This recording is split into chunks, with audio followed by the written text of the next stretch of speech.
Le passeur d'âme a une vibration très spécifique qui fait qu'il brille très fort et donc il est facilement reconnaissable pour ces âmes en errance.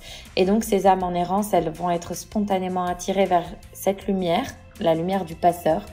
Et donc, elles vont chercher à se manifester auprès du passeur pour faire en sorte que le passeur comprenne qu'il y a quelque chose. Et donc, le passeur va faire passer l'entité, donc l'âme errante, de l'autre côté, donc c'est-à-dire vers les plans de lumière. Le fait d'être en errance, ça peut nous arriver à tous. C'est vraiment toute personne qui, lorsqu'il se désincarne, qui se retrouve dans ce processus et qu'il n'arrive pas à se dépouiller de ces deux corps, eh bien, il peut se retrouver là-dedans. Moi, je dis toujours, tu sais, admettons, si je meurs là maintenant ou dans 1 heure, je serais peut-être pas d'accord de mourir maintenant parce que j'aurais pas été chercher mes enfants à l'école ou je ne sais quoi d'autre. Donc, je peux décider de rester sur le plan intermédiaire. C'est pas parce qu'on a un éveil spirituel, une conception de la spiritualité qu'on ne va peut-être jamais être sur ces plans intermédiaires. Par contre, moi je dis toujours à tout le monde, si un jour vous me voyez en tant qu'âme errante, s'il vous plaît, faites-moi vite passer, quoi. Aidez-moi. Ouais, c'est ça, parce que mon Dieu, quelle horreur, je ne voudrais pas y rester trop longtemps là-bas. Bonjour à tous, je vous retrouve avec plaisir pour une nouvelle interview, celle de Clémence Biasino-Pillet, médium, auteure, conférencière et passeuse d'âme. Et c'est particulièrement de ce dernier sujet dont nous allons parler dans cet entretien. Clémence va nous raconter son parcours et nous donner son éclairage sur cette notion de passage d'âme. Qu'est-ce qu'un passeur? Comment ça fonctionne? Qu'est-ce qu'une âme en errance? C'est entre autres les questions auxquelles on va tenter de répondre. Je remercie sincèrement Clémence pour sa disponibilité et sa capacité à rendre simples des sujets qui peuvent au premier abord paraître compliqués. Et vous allez voir, c'est un vrai plaisir que de l'écouter. Merci à tous pour votre écoute fidèle.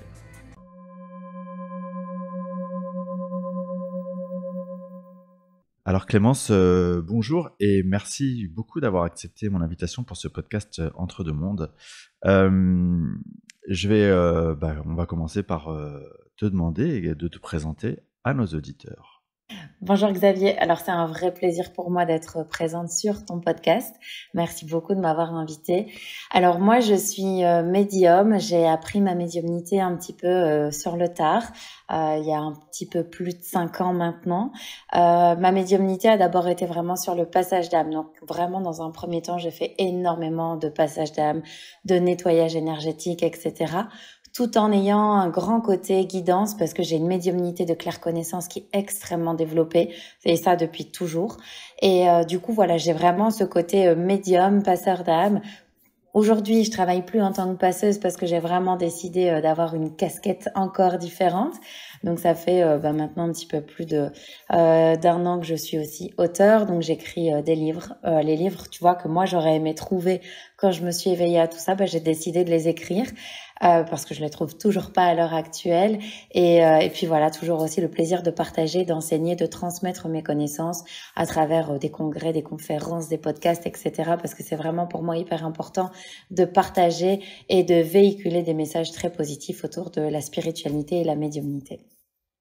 Voilà. Bah écoute, génial, super. Tu dis donc que ta médiumnité s'est vraiment révélée il y a 5 ans. Pour autant, cette notion de clairconnaissance, c'est quelque chose que tu as toujours vécu. Comment ça s'articule dans ton parcours de coup? Alors c'est exactement ça. C'est qu'il m'a fallu attendre ma trentaine pour pouvoir poser des mots sur ce que je vivais. En réalité, ma médiumnité et notamment ma capacité 1 à voir les défunts, 2 à communiquer avec les défunts errants, et puis 3 ma capacité de clairconnaissance à comprendre les choses et donc d'avoir une communication très avancée avec les guides. Ça, je l'ai depuis toujours, vraiment depuis que je suis toute petite. Mes plus vieux souvenirs, mes plus lointains souvenirs, je me souviens d'entendre des choses, d'entendre des voix, de ressentir des énergies. Mais il m'a fallu vraiment un parcours, un grand cheminement pour comprendre clairement les choses. Et j'ai même envie de dire, tu vois, on m'a pas laissé le choix. C'est que pendant 10 ans, ils m'ont mis constamment des petits événements qui me laissaient sous-entendre qu'il fallait peut-être que je fasse quelque chose de ces ressentis. Que j'aille les travailler un petit peu plus, que j'aille aboutir un petit peu la connexion. J'ai fermé la porte parce que j'étais pas prête à ce moment-là. Et puis, un petit peu plus de 5 ans, effectivement, ça a été le moment. Et c'est là où vraiment, en fait, moi, je dis la pièce est tombée. Il s'est passé des choses dans ma vie de famille qui m'ont permis de comprendre que tout ce que je vivais avait un sens et tout ce que je vivais était clair, net et précis. C'était de la médiumnité.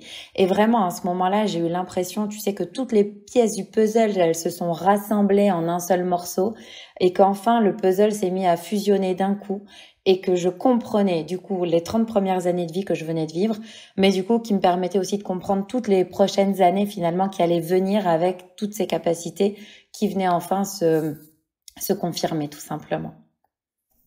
Ouais, parce que du coup, à partir du moment où tu prends conscience de tout ça, que le puzzle s'assemble, comme tu dis, est-ce qu'il y a quand même, c'est comme si tu libérais des perceptions, il y a des choses qui arrivent, ou c'est juste que en fait tout ça, tu arrives à lui faire prendre un sens particulier? Alors, il y a vraiment les deux choses qui se passent. La première chose, c'est qu'effectivement, le fait de venir confirmer, ça permet de donner un sens. Ça permet de se dire, ah, mais ok, je comprends pourquoi je dormais pas bien la nuit. Donc, il y a vraiment un sens qui vient se mettre.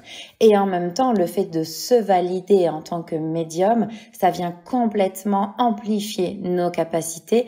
Et en gros, moi, je dis toujours, les guides, c'est un peu comme s'ils avaient dit, ah, enfin, elle comprend. Maintenant, on peut lui balancer l'artillerie lourde. On lui envoie Ça y est, la c'est sauce. parti. Ouais, c'est ça. Et du coup, vraiment, comme je me suis autorisée finalement à voir, entendre, Mm. ressentir, les choses sont arrivées, mais vraiment très, très, très rapidement. Et en 6 mois de temps, j'avais... alors, j'ai beaucoup travaillé quand j'ai compris tout ça, j'ai travaillé pendant 6 mois où j'ai fait des formations, où j'ai lu beaucoup de choses et j'ai vraiment mis ça au cœur de ma vie.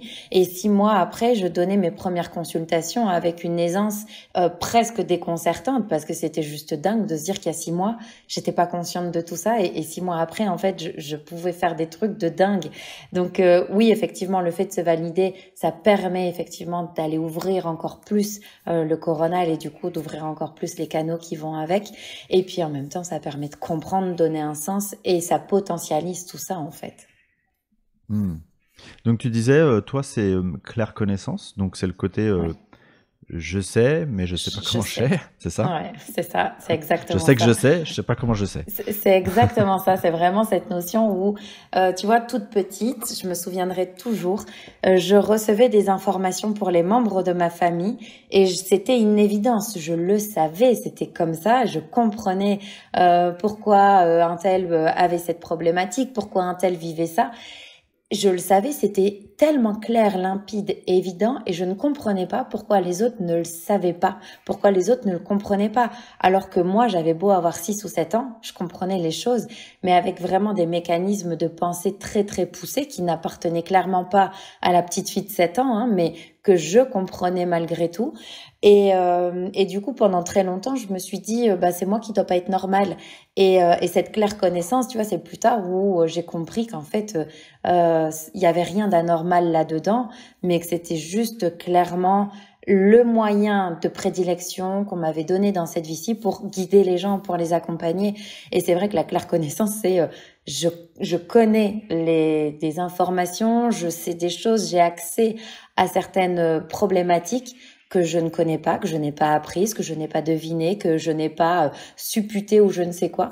Je le sais, c'est en moi. Et c'est vraiment une transmission lumineuse de la part de mes guides. Je sais aussi faire la part des choses entre les énergies positives, négatives, etc. Mais vraiment, la claire connaissance, elle a cette faculté de nous laisser un peu hébétés dans un premier temps parce que ces infos, elles viennent alors qu'on n'a pas la possibilité humaine de connaître ces infos. Et pourtant, on sait avec une foi profonde qu'elles sont exactes et on sait qu'on a raison. Alors, c'est assez fort, tu vois, de dire oui, j'ai raison.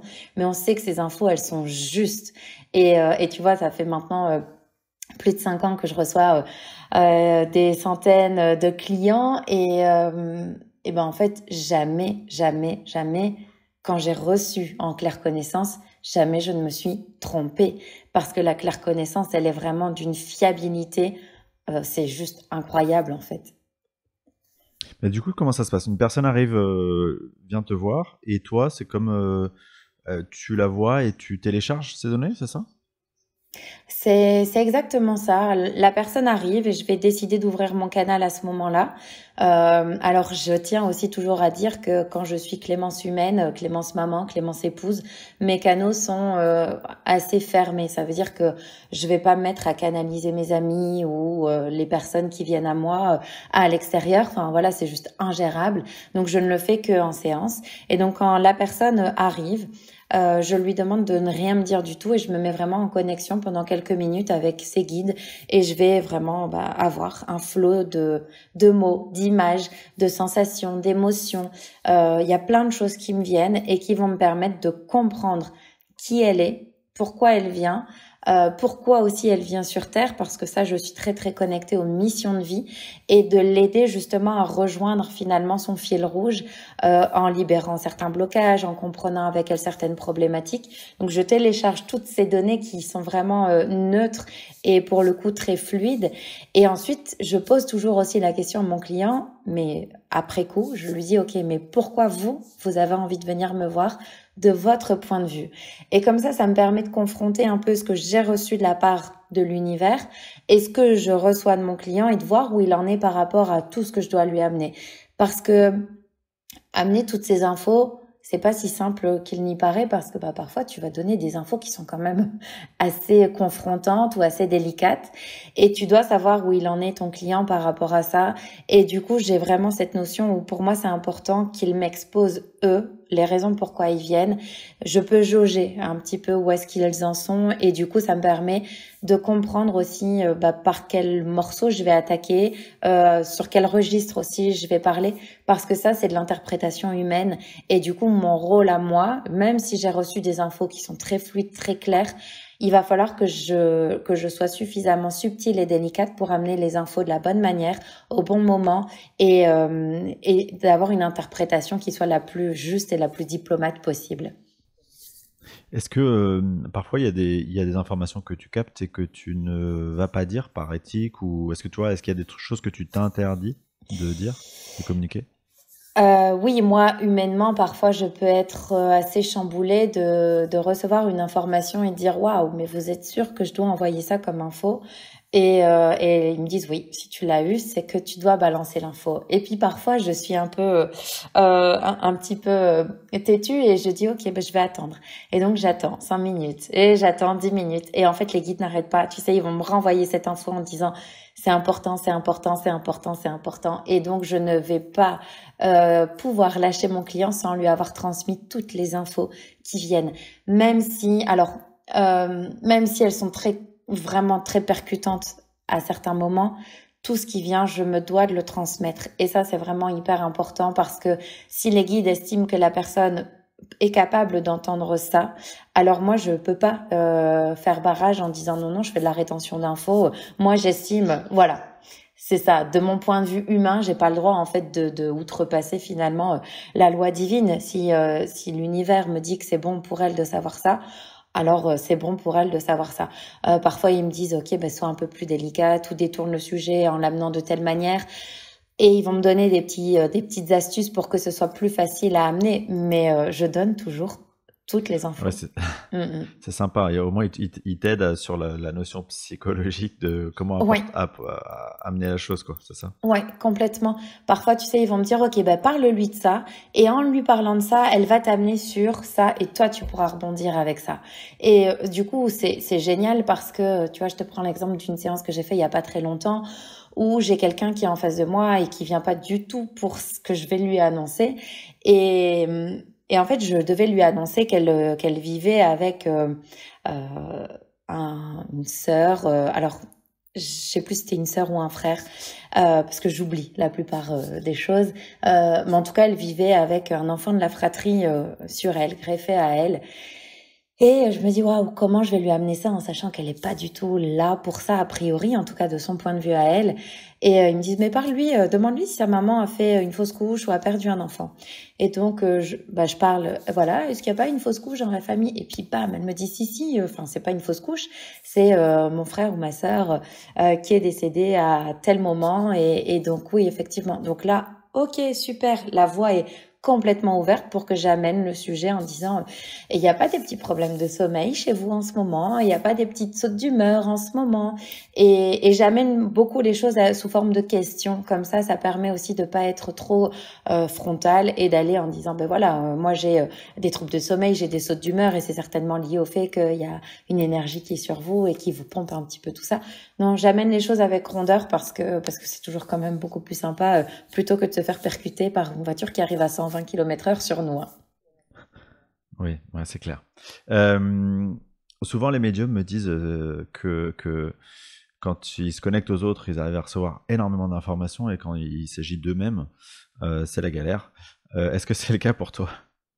Non, pas vraiment, parce que depuis que je suis vraiment toute petite, j'ai une communication avec ma puissance d'accompagnement, donc je parle beaucoup avec mes guides. Et toute petite, tu vois, quand je me disputais beaucoup avec mes parents quand j'étais petite. Et quand mes parents m'envoyaient dans ma chambre en me disant que j'étais une vilaine petite fille, j'entendais mes guides qui me disaient non, tu n'es pas vilaine, ne le prends pas pour toi, mais effectivement, il y a ça qui pose problème. Vois comment tu peux arranger les choses. Et j'avais une forme de lucidité qui est sur ma façon d'être, sur mes émotions, sur mon comportement, qui était vraiment super intéressante, mais qui dépassait encore une fois, tu vois, l'entendement de la petite fille de 8 ans. Et du coup, voilà, j'ai toujours eu cette capacité à savoir me remettre en question, mais grâce à eux. Alors, il y a des sujets sur lesquels, par contre, je ne peux absolument pas avoir d'infos pour moi. Et en général, c'est quand il s'agit du couple. Sur le couple, c'est assez compliqué. Donc, je vais en général consulter mes consoeurs en qui j'ai totalement confiance. Ben oui.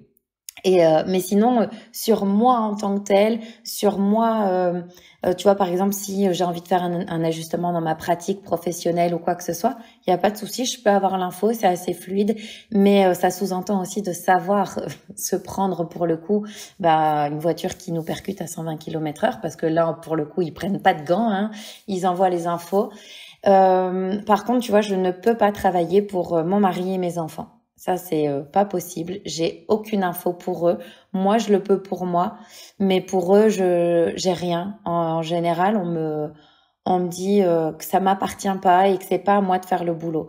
Donc, pareil, j'ai des thérapeutes ressources vers qui je vais et puis on va consulter à l'extérieur et ça permet aussi d'enrichir, on va dire, moi, ce que je n'avais pas vu, ce que je n'avais pas compris, ça s'est enrichi grâce à l'apport d'une personne extérieure à la situation. Donc ça, c'est aussi super intéressant. Tu as dit tout à l'heure que dans ton parcours, il y a cette transmission, cette conférence, donc cette compréhension et cette volonté de transmettre cette compréhension, la tienne. Ça veut dire que de temps en temps, ou quand tu le souhaites, tu peux recevoir des enseignements sur le fonctionnement de tel ou tel sujet, etc. Est-ce que c'est quelque chose est-ce que ça fonctionne comme ça? Ça fonctionne comme ça, effectivement. Comme je suis quand même assez connectée à ma puissance guide, et pour le coup, c'est vraiment ma puissance, moi, qui m'accompagne, qui m'enseigne beaucoup de choses, qui me transmet beaucoup de choses. Cette puissance, elle va me permettre de comprendre des choses qui, de mon point de vue humain, peuvent être un petit peu difficiles d'accès. Donc, si j'ai envie, par exemple, de me brancher sur l'énergie des galactiques, que je connais très peu et que en ce moment, je suis en train de potasser un peu le sujet, si j'ai envie de me brancher sur cette puissance-là, je vais demander à mon guide, est-ce que tu peux m'enseigner ? Mais ces enseignements-là, ou alors, tu vois, il y a aussi quelque chose qui m'intéresse beaucoup, c'est la naissance d'une âme. Comment naît une âme ? Et du coup, ils me disent toujours si je suis prête ou pas à recevoir l'enseignement. Là, tu vois, sur la naissance d'une âme, je ne suis pas prête. Et du coup, ils me disent attends, on t'envoie des informations qui vont te permettre de pouvoir... Ouais, c'est ça, mais complètement. Il y a un petit côté frustrant et en même temps, tu vois, tout est juste. Donc, ils m'envoient beaucoup d'informations qui sont des informations préalable pour que je puisse justement accéder un jour à cette réponse de la naissance d'une âme. Moi, ça me fascine, ça me passionne, mais pour l'instant, j'ai pas la réponse Ouais, et il je vais prépare pas le la terrain, quoi. chercher ailleurs. C'est ça complètement parce que, tu vois, c'est comme si tu disais, je veux me faire des multiplications. Tu connais pas tes tables de multiplication, tu sauras jamais faire une multiplication. Donc, la maîtresse, elle apprend d'abord les tables et une fois que tu connais tes tables, tu peux accéder à faire des multiplications. Là, c'est exactement pareil. Il y a des sujets sur lesquels je peux aller beaucoup plus facilement. Par exemple, tu vois, les galactiques, là, sans problème, ils viennent et ils m'envoient des bribes d'infos. Soit on fait un tête-à-tête avec les guides et du coup, je suis comme dans vraiment une canalisation pure et dure et ils me transmettent les infos. Et là, c'est clair, j'ai des images, je comprends des choses à travers des scènes qui me sont envoyées, etc. Je comprends aussi l'énergie, parce qu'on m'envoie beaucoup d'essence, donc vraiment des souches énergétiques où je ressens l'essence qui est positive, qui est polarité négative, etc. Et puis parfois ils peuvent aussi m'apporter des réponses via l'extérieur. Donc comme par hasard, je vais tomber sur un livre, je vais tomber sur une conférence, je vais tomber sur un intervenant qui parle de ça justement, ou une personne va se mettre à me parler de sa propre expérience avec les extraterrestres par exemple. Et ça va venir nourrir. Donc on a toujours une possibilité d'évolution et d'enseignement, et c'est hyper important parce que le gros problème serait justement de croire qu'on est arrivé et qu'on n'a plus besoin d'apprendre quoi que ce soit. Moi, je me dis vraiment au quotidien, je suis contente d'être là où je suis, mais je ne me contente jamais d'être là où je suis et je vais toujours essayer de parfaire mes connaissances, d'améliorer mes connaissances sur tel et tel sujet pour essayer d'être la plus complète possible et non pas me perdre dans plein de sujets sans les avoir approfondis, mais j'aime vraiment aller approfondir des sujets qui me tiennent à cœur et une fois que j'en ai fait le tour, pouf, je vais passer à autre chose et pour moi c'est vraiment super intéressant d'être complet. Ouais, puis j'imagine que ça doit peut-être être un peu comme nous en séance d'hypnose. Parfois, on obtient un éclairage sur un sujet. Et puis les séances d'après, on va avoir un autre éclairage sur ce même sujet et ça va presque venir déconstruire en fait la première Complètement. chose pour te faire comprendre que un sujet, il a plein d'angles de vue et selon l'angle de vue, en fait, c'est pas du tout. Enfin, il n'y a pas une C'est vérité, ça. il y a des vérités, quoi. C'est ça. Et c'est ça qui est formidable. C'est que pour moi, dans les enseignements qu'on reçoit au quotidien, c'est de comprendre que pour une situation, pour une expérience, pour une chose, il n'y a pas qu'un seul angle de vue, il y a plusieurs facettes. Et en fonction de comment on va se positionner, de l'angle de vue qu'on va avoir, on va avoir une facette différente de cette chose. Et cette facette, elle vient complètement enrichir notre vision pour avoir une vision qui soit la plus globale possible et de se détacher vraiment de tout jugement en voyant la chose avec beaucoup de recul, de discernement. Alors là, pour le coup, aussi beaucoup de clairvoyance dans le sens vraiment pureté. On va voir les choses avec beaucoup de recul et ce qui nous permettra aussi d'accompagner nos clients avec beaucoup plus de paix par rapport à ce sujet parce que le fait de voir, tu vois, je vais prendre par exemple la situation de l'abus, quel qu'il soit, la notion d'abus, quand tu la comprends vraiment avec toutes les facettes qu'elle peut avoir, qui parfois effectivement comme tu le dis où on va déconstruire une chose pour reconstruire quelque chose, eh bien tu arrives à être en paix avec cette notion d'abus parce que tu comprends que l'abus est, enfin comme toute chose, c'est évolutif et qu'il n'y a rien de mal là-dedans, c'est juste une expérience qui certes nous a éprouvés mais on en avait besoin pour évoluer. Et si on arrive à avoir cette compréhension de la chose, on va pouvoir la transmettre et c'est ce que nos clients aussi viennent chercher chez nous, c'est qu'ils viennent chercher une guérison à travers justement nos mots, notre regard, où on va pas être dans le jugement mais on va leur permettre de voir les choses avec une notion de pardon, tu vois, et qui amène à cette paix et parce que la vraie guérison, elle ne vient que s'il y a la paix. Et je trouve ça juste formidable, effectivement. Mais je sais aussi que pouvoir voir les situations avec toutes les facettes différentes, c'est extrêmement compliqué parce que le mental humain, notre côté vraiment humanité, il supporte pas certaines facettes. Et si on a encore des souffrances par rapport à telle ou telle chose, ça peut être assez confrontant, assez difficile, mais en même temps, c'est ça qui fait toute la richesse, et c'est là où on se dit ok, j'ai encore un peu de travail là-dessus. Donc je te rejoins, ouais, complètement. Ok, tu as parlé du coup dans ton parcours de la notion de passage d'âme, et ça c'est quelque chose que j'ai pas encore à adresser sur ce podcast, donc c'est intéressant d'en reparler. Est-ce que tu peux nous expliquer rapidement en quoi ça consiste, et quelles âmes tu vas aider à passer entre guillemets? Alors le passage d'âme, c'est vraiment un sujet qui m'a beaucoup passionnée. Le passage d'âme, c'est comprendre que notre âme, lorsqu'elle quitte l'incarnation terrestre, elle va, dans un premier temps, errer sur une espèce de plan intermédiaire, qui est un plan sur lequel on doit se défaire de nos corps émotionnels et de nos corps mentaux, donc qui sont vraiment des corps liés à l'incarnation et qu'on ne peut pas reprendre lorsque l'on passe de l'autre côté. Le but, une fois qu'on s'est défait de ces deux corps, c'est d'accéder au plan de lumière. Certains appellent ça le ciel, d'autres appellent ça le paradis. Moi, j'appelle ça les plans de lumière, qui sont vraiment les plans sur lesquels c'est notre maison, tu vois. Moi, je dis toujours à mes enfants pour leur expliquer, notre vraie maison, c'est ça. Ici, c'est juste une maison de vacances, entre guillemets. Et donc, on va vraiment aller rejoindre ce plan de lumière. Sur des plans humains, terrestres, on va dire que le passage, normalement, il se fait en 10 jours. Ça peut aller jusqu'à 3 semaines. Donc, ce dépouillement des corps dont on n'a plus besoin, ça se fait sur 10 jours, 3 semaines à peu près. Puis ensuite, on accède au plan de lumière. En réalité, d'un point de vue purement énergétique, ça se fait en une fraction de seconde, parce qu'on sait très bien que le temps et l'espace n'existent pas et que tout est simultané finalement. Lorsque l'âme est sur ce plan-là, elle peut ne pas voir la porte qui s'ouvre, la lumière qui s'ouvre, lorsqu'elle doit passer de l'autre côté vers la lumière.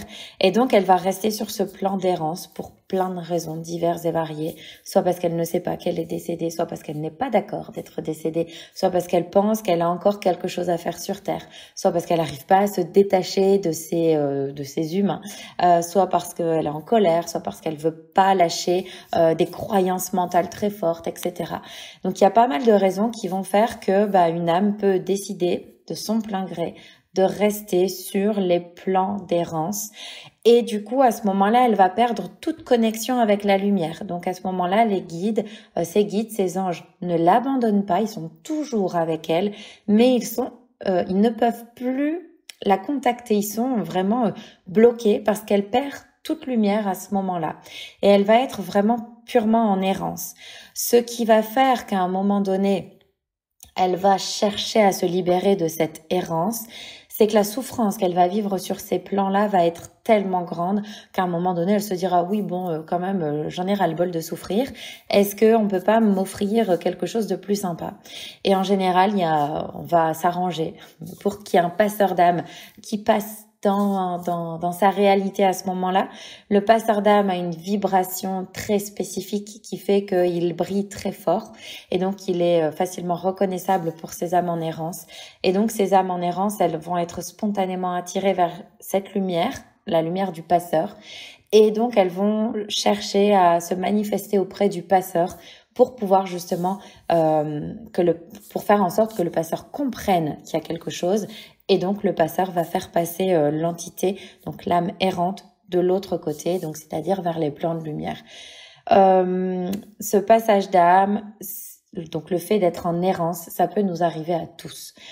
C'est vraiment toute personne qui, lorsqu'il se désincarne, qui se retrouve dans ce processus et qu'il n'arrive pas à se dépouiller de ces deux corps, eh bien, il peut se retrouver là-dedans. Moi, je dis toujours, tu sais, admettons, si je meurs là maintenant, ou dans 1 heure, je serais peut-être pas d'accord de mourir maintenant parce que j'aurais pas été chercher mes enfants à l'école ou je ne sais quoi d'autre. Donc je peux décider de rester sur le plan intermédiaire. C'est pas parce qu'on a un éveil spirituel, une conception de la spiritualité qu'on ne va peut-être jamais être sur ces plans intermédiaires. Par contre, moi je dis toujours à tout le monde, si un jour vous me voyez en tant qu'âme errante, s'il vous plaît, faites-moi vite passer, quoi. Aidez-moi. Ouais, c'est ça, parce que mon Dieu, quelle horreur, je voudrais pas y rester trop longtemps là-bas. Mais voilà, donc ces âmes-là, en réalité, tu sais, alors il y a différents niveaux, il y a des âmes qui vont vraiment, la plupart des âmes, allez, on va dire 90% de ces âmes qui errent, sont des âmes qui sont pas trop méchantes. Juste au bout d'un moment, elles peuvent nous faire peur, entre guillemets, mais encore une fois, tu vois, si elles claquent une porte, si elles allument une lumière, c'est juste un moyen pour elles de se faire remarquer. En gros, elles disent coucou, je suis là, tu me vois, aide-moi. Nous, ça nous fait peur parce qu'on a trop regardé de films d'horreur et dans notre culture occidentale, on nous fait croire que il faudrait avoir peur de ces âmes-là. Mais en réalité, non, il faut pas du tout en avoir peur, il faut juste les aider à passer. Et puis, il y a des âmes, effectivement, qui vont être beaucoup plus costauds, mais ça représente à peine 5% de tout ce qu'on peut trouver. Et là, pour le coup, ces âmes qui sont très costauds, très chiantes, elles ne vont se manifester que auprès de personnes qui sont capables de gérer ces énergies.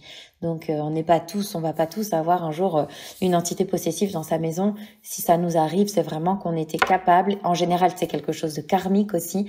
Et en général, on a dans notre communauté, tu vois, j'ai envie de dire, dans notre entourage, on va avoir la personne qui saura nous aider à nettoyer cette énergie-là. Donc, voilà. Mais la plupart du temps, c'est des énergies vraiment juste, c'est un papy, c'est une mamie qui est décédée et qui dit au secours, aidez-moi, quoi. Ouais. Mais du coup, est-ce que c'est fréquent d'être passeur d'âme, tu vois? Est-ce qu'il y en a beaucoup? Ou est-ce que c'est quelque chose de relativement rare quand même?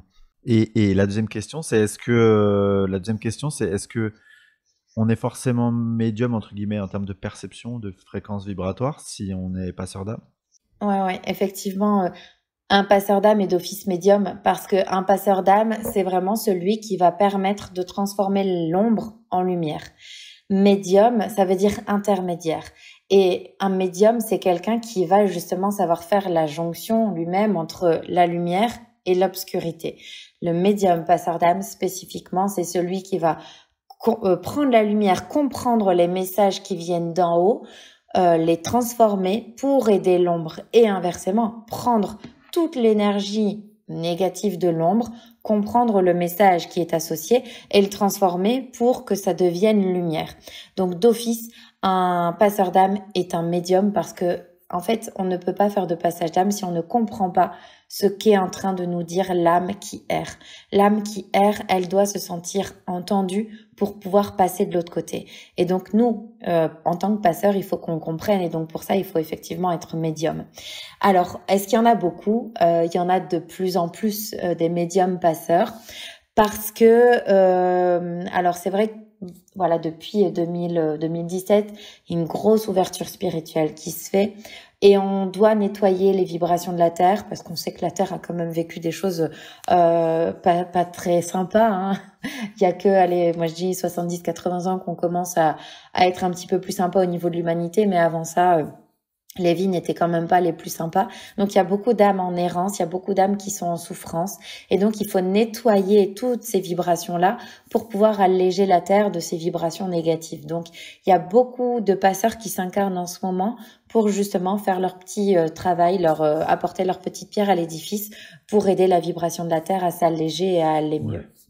Ouais. Et quand tu vois cette notion de passeur, est-ce que c'est d'un point de vue de l'âme, pour le coup, là on se positionne au niveau de l'âme, est-ce que c'est comme une sorte d'identité de ton âme, c'est-à-dire de quelque chose d'intrinsèque, ou est-ce que c'est une mission que tu te choisis spécifiquement dans une incarnation donnée? Elle est super chouette ta question. Alors, elle est chouette parce elle est hyper riche et elle correspond à une discussion que j'ai eue avec les guides il y a 2 ou 3 jours, donc super Ah bah, tu vois, intéressant. c'est Ouais, l'actu. c'est ça, complètement, c'est ça. Alors, on a des familles d'âmes, donc ça veut dire que notre âme appartient à une famille d'âmes. On a la famille des enseignants, on a la famille des guérisseurs et plein d'autres familles, la famille des bâtisseurs, etc., etc. Notre âme appartient à une grande famille. Et on peut, dans certaines vies, dire oui, ok, j'appartiens à cette famille, mais j'ai quand même envie de faire un stage dans la famille d'à côté, donc je vais me retrouver dans la famille des passeurs. Et moi, par exemple, pour te donner un exemple de ma vibration originelle, mon âme fait partie de la famille des passeurs. C'est comme ça, je suis une passeuse. Mais dans cette vie-ci, j'ai demandé à faire un stage dans la famille des enseignants. Donc, je suis médium, passeuse d'âme, c'est ma vibration originelle, mais je l'ai mise en sourdine. Donc, il a fallu la révéler parce que c'est grâce à elle que j'ai pu me souvenir de qui j'étais il y a un petit peu plus de 5 ans. Et là, on va m'aider à exploiter ce que j'ai demandé à vivre dans cette vie-ci, c'est-à-dire l'enseignement. Et donc pour ça, voilà, je fais un petit stage dans la famille des enseignants et du coup, je vais être accompagnée aussi par beaucoup d'âmes qui sont de la famille des enseignants et autour de moi, du coup, forcément, dans ma vie matérielle, il y a beaucoup d'humains qui sont dans l'enseignement parce que c'est ce que j'ai demandé à vivre. Donc notre âme, elle appartient vraiment à une famille, mais ça ne veut pas dire qu'on n'a pas le droit de faire un petit stage, un petit crochet. Ouais, c'est ça, dans la famille de quelqu'un d'autre pour comprendre une chose différemment, pour la vivre autrement. Encore une fois, pour voir la facette de différentes choses en fait, de différentes manières. Ouais. Et d'un point de vue énergétique, quand on vient s'incarner en tant que passeur d'âme, est-ce que on vient s'incarner aussi avec une notion de nativement, je dirais, de protection ou d'énergie qui vont nous protéger dans ce parcours-là? Parce que j'imagine que plus que d'autres, il y a l'effet un peu lampadaire qui attire les moustiques. C'est ça. Donc j'imagine que il y a aussi le comité de soutien derrière. C'est exactement ça. Les passeurs, ils sont quand même, comme tu le dis si bien, c'est le lampadaire qui attire les moustiques et c'est de circonstance. Moi, tu vois, je dis aussi souvent le phare, tu vois, qui permet au bateau de se repérer. Mais effectivement, les moustiques, ça explique que c'est embêtant. Ça pique, ça attaque. Les âmes errantes, elles sont naturellement attirées vers les médiums passeurs. C'est comme ça. Et on les attire un peu malgré nous. Donc forcément, c'est hyper compliqué au quotidien. Donc on a une dream team qui est avec nous et qui nous accompagne. Et effectivement, les passeurs sont nativement, comme tu l'as bien dit, un petit peu plus protégés que d'autres familles d'âmes, parce que être constamment, on pourrait être, si on n'était pas aussi bien protégé, on pourrait être confronté à une 50aine, voire une 100aine de passages par jour. C'est chiant. Tu vois, au-delà d'être fatigant, c'est pénible parce que du coup, ça prendrait complètement le pas sur notre vie humaine. Sauf qu'on est venu s'incarner quand même dans une vie humaine. Et tu vois, moi, en tant que maman, j'ai 3 enfants, je suis mariée, j'ai une maison, j'ai une entreprise. Tu vois, si je passais mon temps à faire du passage d'âme, il me resterait plus suffisamment de temps pour gérer ce que je dois gérer dans la matière. Donc, on a une protection énergétique qui fait que naturellement, on a, moi j'appelle ça la smala aussi, c'est la smala énergétique qui fait que c'est bon, il y a un beau bouclier qui fait qu'on n'est pas trop souvent embêté quand même, et c'est très bien parce que parfois ils vont faire des passages pour nous s'ils sentent que on est trop fatigué, qu'on n'a pas envie de les faire, et puis nous aussi c'est important en tant que passeur qu'on se mette des limites parce que le risque quand on est passeur, c'est qu'on veut aider tout le monde. Mais on peut pas aider tout le monde. Clairement, c'est juste impossible. Et donc, quand on ressent des âmes, mais que par exemple, on est en train de donner le bain des petits, il faut dire aux âmes, en fait, c'est pas le moment. Il y a personne qui vous a donné l'autorisation d'être là. Donc, vous allez m'attendre et vous reviendrez dans mes heures d'ouverture. Point barre. Et ça, au début, c'est assez difficile de comprendre qu'on ne doit pas le faire tout le temps. Et puis, après l'avoir fait tout le temps pendant quelques temps, on se rend compte qu'en fait, c'est indispensable et primordial parce que sinon, en fait, on se fait littéralement bouffer. C'est comme les moustiques, quoi. Les moustiques, ils nous bouffent. C'est pareil. Ouais.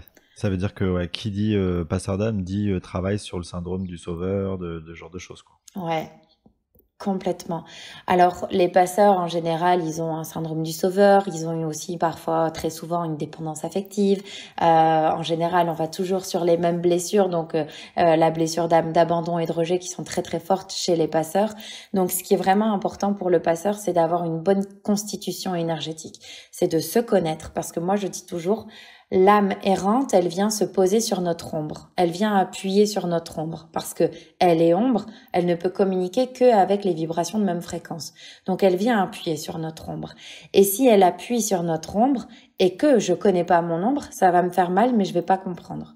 Par contre, si je connais mon ombre et que je sais que j'ai un syndrome du sauveur, une dépendance affective, que j'ai pas de confiance en moi et que je pense que vraiment en fait je suis une sous-merde et que je mérite juste d'être embêtée par les autres, eh bien, je vais dire, ok, je comprends que l'âme est en train d'appuyer là-dessus. Merci, âme, d'avoir fait ça parce que je vais pouvoir bosser sur moi. Parce que grâce à elle, en fait, on comprend qu'on a encore des souffrances. On comprend qu'il y a encore des choses qui ont besoin d'être travaillées et du coup aussi de mettre nos limites. Et tu vois, après avoir fait 50 passages d'âme vraiment, mais au quotidien, j'ai sorti une formation il y a un an de ça qui s'appelle Apprendre à s'aimer à travers les 4 piliers, qui est une formation sur laquelle on va travailler sur le premier pilier, c'est la connaissance de soi. Le deuxième pilier, c'est l'accueil et l'acceptation de soi. Le troisième pilier, c'est le respect de soi. Et le quatrième pilier, c'est la confiance en soi. Et si on travaille sur ces 4 piliers, on va se donner suffisamment d'ancrage, d'amour, de sécurité à soi-même en étant pleinement autonome et indépendant. Et du coup, c'est la meilleure protection qu'on puisse se donner pour justement éviter d'être constamment envahi par ces âmes-là. Et du coup, c'est vraiment important pour le passeur de se connaître dans son ombre et de savoir justement accueillir nos blessures, les travailler pour justement les penser et être plus en paix avec ça pour éviter de se faire trop envahir en fait. Ça, c'est une évidence. Ouais, c'est intéressant ce que tu dis parce que du coup, moi, tu vois, j'avais cette idée un peu préconçue de quelque part, quand on est passeur d'âme, il y a cette notion de protection qui est évidemment importante, mais que ça passait par des rituels, tu vois, un côté très ritualisé de bah avant de faire ça, j'ai mon rituel, après j'ai mon rituel, et que ça s'arrêtait là. Mais finalement, ce que je comprends, c'est que avant tout, il y a un gros besoin de travail sur soi pour appréhender son ombre, pour justement comprendre ce qui va nous arriver et savoir comment le gérer, quoi. C'est exactement ça. Moi, tu sais, je suis un médium et je prône l'autonomie. Je prône vraiment le fait de ne travailler avec rien d'autre que soi-même, soit comme son propre outil. Et le travail le plus important pour les médiums passeurs d'âme, c'est pas forcément de faire un rituel où on ouvre une connexion en appelant, je sais pas, l'archange Michael, etc. C'est pas ça le plus important. Le plus important, c'est le travail qu'on va faire sur soi au quotidien, parce que l'ombre connaît nos failles. Et si s'il est juste et bon pour nous de travailler sur nos failles, alors on peut appeler tous les plus grands du monde de la protection, ça ne fonctionnera pas. Parce que si nous, on s'apporte pas l'amour et la protection par nous-mêmes, comment le ciel pourrait nous l'apporter? Et tu vois, c'est la phrase que je dis tout le temps, c'est aide-toi et le ciel t'aidera. On peut pas attendre les bras croisés en se disant, je vais pas bosser sur moi, mais par contre, je veux que Michael, Raphaël fassent tout le boulot à ma place. Ils feront rien à notre place, très clairement. Par contre, s'ils voient que nous, on fait notre part du job, ils vont venir nous aider à faire leur part du job aussi pour nous protéger, pour que pendant qu'on fait ce travail délicat sur nos ombres, on soit dans un écrin très haut en vibration et qu'on soit relativement protégé ou encore plus protégé que d'habitude pour qu'on puisse faire ce travail dans de bonnes conditions. Donc, le travail de passeur d'âme, c'est vraiment un travail qu'on prend trop à la légère, tu vois, moi je trouve, en se disant c'est facile, il suffit de faire passer les âmes. Mais non, parce qu'il faut toujours aller comprendre les résonances. Et si cette âme, elle est venue à nous, c'est qu'elle avait elle avait des choses à nous dire sur nous-mêmes. Elle nous parle de nous parce que il y a un pont qui s'est créé. Ouais, complètement. Et du coup, forcément, ça nous fait évoluer. Est-ce qu'on peut être, tu vois, vivre une incarnation de passeur d'âme sans être conscient d'être passeur d'âme? Oui. Il y en a qui vont le faire. Et du coup, en général, ils vont faire des passages dans leur sommeil. La plupart des passeurs, d'ailleurs, ne se connaissent pas en tant que passeurs. Et du coup, ce qu'ils vont faire, c'est qu'ils vont être utilisés la nuit pour faire du passage d'âme. Les âmes vont les utiliser, vont passer à travers leurs énergies pour passer dans la lumière. Du coup, c'est des personnes qui vont se réveiller le matin en étant très très fatiguées. Elles vont dire: «Ah mais je comprends pas, j'ai dormi 9 heures et j'ai un sommeil absolument pas réparateur. Je suis constamment fatiguée, j'ai besoin de faire des siestes dans la journée, etc.» Et donc, il y a des gens qui vont vivre leur vie entière, effectivement, sans avoir conscience que la nuit, elles font du passage d'âme. Ah ouais. Et, Ouais. et, euh, et dans cette logique, donc, on choisit d'être passeur d'âme dès son début d'incarnation, donc dès qu'on est. Est-ce que quand on est enfant et que on n'a pas possibilité d'avoir cette compréhension, cette conscience, euh, est-ce que c'est quelque chose qui se déclenche plus tard? Ou est-ce que, tu vois, dès le début, tu es passeur d'âme et dès le début, même quand tu es enfant, tu vas la nuit accéder à cette capacité, enfin, cette possibilité? Tu vois, comment ça. Ou est-ce qu'il y a un moment donné dans ta vie où tu dis, ok, maintenant, tes guides te disent, bon, c'est bon, t'es en mesure de, tu vas y aller, quoi. En général, si on choisit de venir s'incarner pour être passeur, il y a un moment donné effectivement où on va nous pousser pour dire allez, vas-y, prends conscience et fais du passage d'âme en, en totale conscience, je vais le dire comme ça. Les enfants passeurs sont des enfants qui ont des nuits très agitées. Ce sont des enfants qui ont beaucoup de parasomnie, donc phénomène de somnambulisme, phénomène de terreur nocturne, etc. On le voit beaucoup, beaucoup, beaucoup chez les enfants passeurs. Et je sais ce que je dis parce que moi j'étais du coup un enfant passeur et je faisais beaucoup de somnambulisme, beaucoup de cauchemars la nuit. Et étant maman de 3 enfants, mes 2 aînés font énormément de terreur nocturne et de somnambulisme.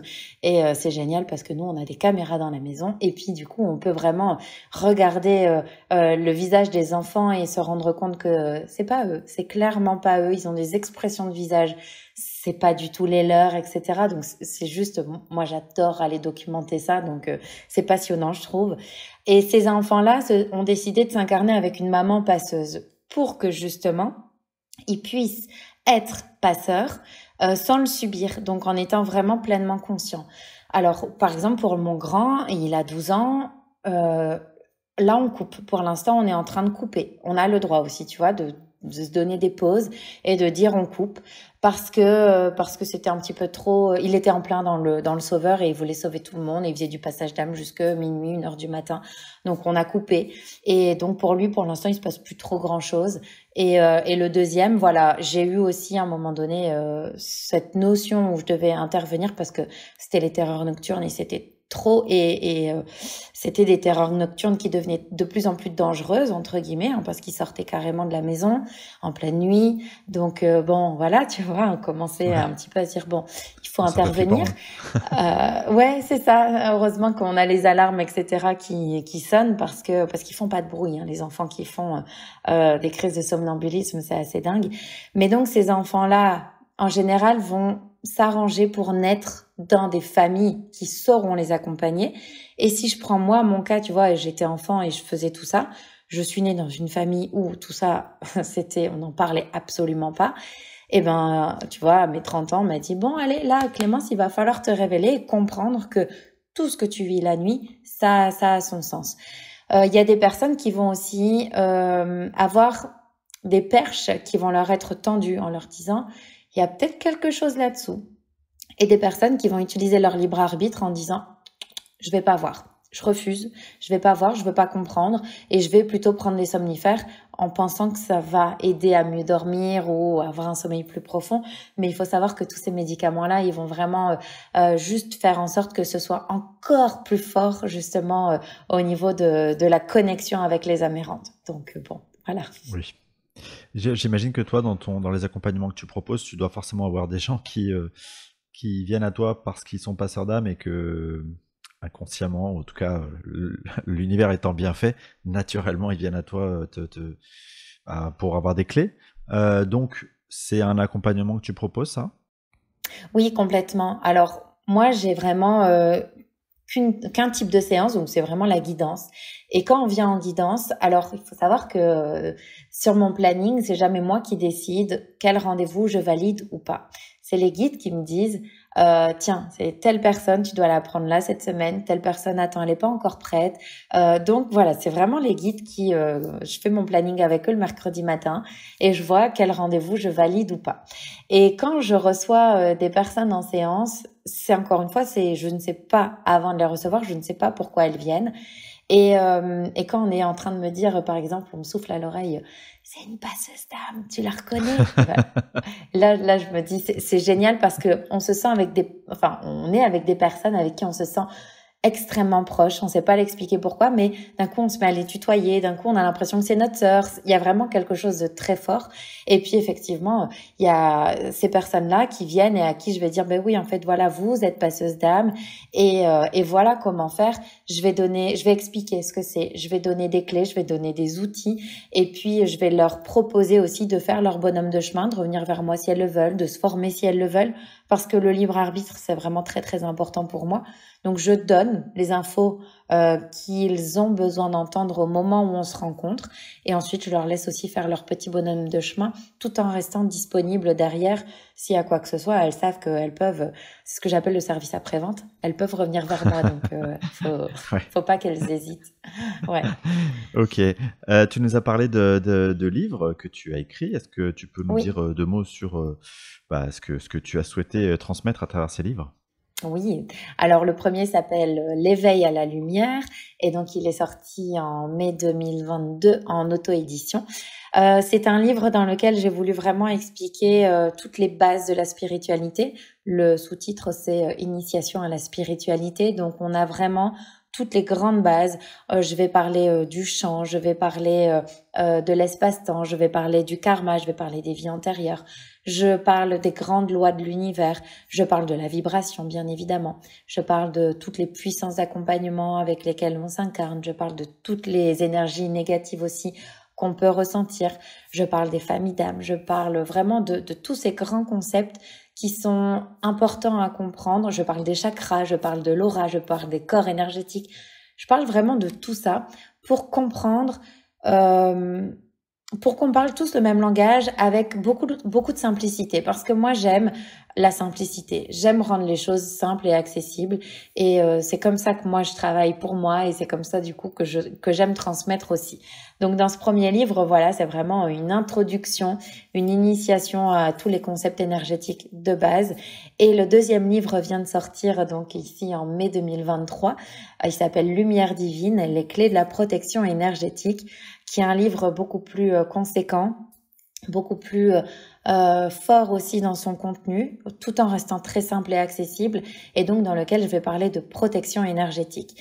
Alors la meilleure des protections énergétiques, comme je disais tout à l'heure pour moi, c'est les 4 piliers, c'est l'amour qu'on peut s'apporter, et puis je développe aussi quand même tout ce qui va être outils concrets, matériels, mais aussi tout ce qui va être outils type prière, visualisation, etc.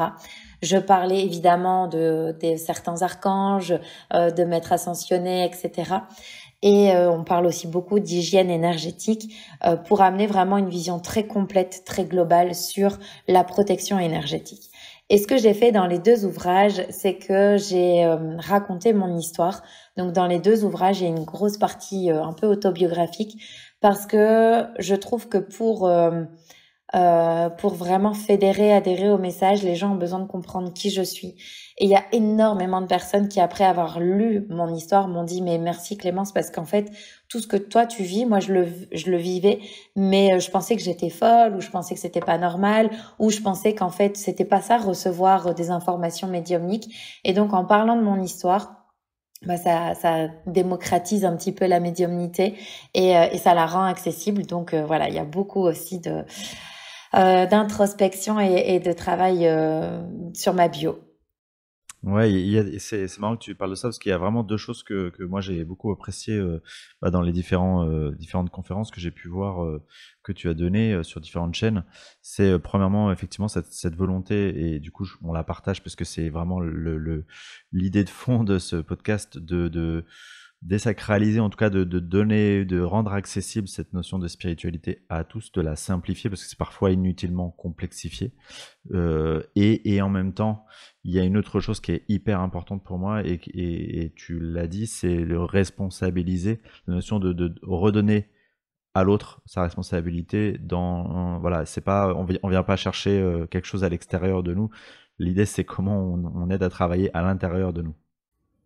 Ouais, complètement. C'est vraiment, pour moi, c'est hyper important et c'est mon leitmotiv constamment. C'est cette notion de responsabilisation. Il y a rien qui est extérieur à nous.